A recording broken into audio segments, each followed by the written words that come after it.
It's one of the Yeah. great things about SubmitHub, man. Your filter is the best filter in the game. Thanks, man. I mean, it is an important part. The filtering has gotten better to the point where now the average approval rate's about 20%, and I think a lot of that is through the, yeah. It was under like 15, I think.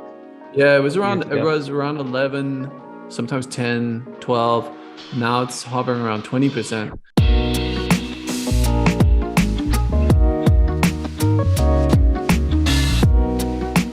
We could artificially inflate that. So Groover's got a 50% approval rate. How's that possible? Well, all right, they're lovely guys. I don't want to diss them. A lot of the curators that we remove from SubmitHub for behavior that we're not fond of end up on Groover. So their filters and their bar is not at the same level yet. So we're at a point where we can pick and choose who we want on the platform. We decline about 80% of applications that come through. And then once they're on, we don't sweat too much booting even bigger channels. Like there was a point in time where some channels were untouchable. And at this point, if you're not playing by the rules and you're not helping artists, you might still get booted. One of the red flags for us is anyone who's approving more than 50% of your songs is just not genuinely curating, in my mind. I'd agree with if you're that. getting 30 songs a day and you're sharing 75% of them, you're not helping anyone. It reminds me, my mom ever watches this, so I might edit this, but everything I do, she says is awesome. You know, it's like I make a song and she's like, this is awesome, to the point where it's like, well, does that mean anything if you say it's awesome or not? It is though, John. Your channel is looking on fleek. It just doesn't have the views yet, but hey, very professionally done. Yeah.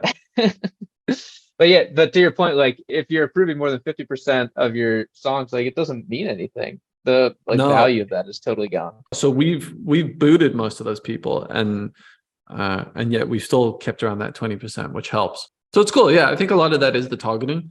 The other one that made a huge difference lately was that dynamic engagement based on genre. It's a bit of a brain twister, but so I've got enough data now that I can, okay, all right, rewind.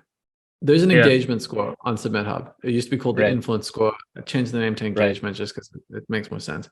The idea there was to compare apples to oranges. How do you compare a blog to a Spotify channel to a YouTube channel? And I wanted to try to come up with a singular metric. So I did.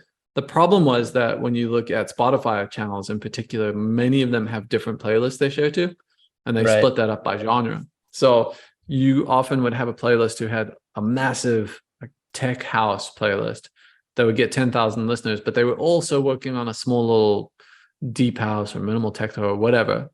And so we'd be presenting them as this massive playlister, and then invariably you get shared. So what I did was I split up the engagement based on genre, so I can actually look at within that genre which playlist are you sharing to, and then how does that playlist rank within that genre relative to all the peers, etc. So that one made a pretty big difference as well, just in terms of it reduced the number of complaints we had about artists who felt like they had overspent.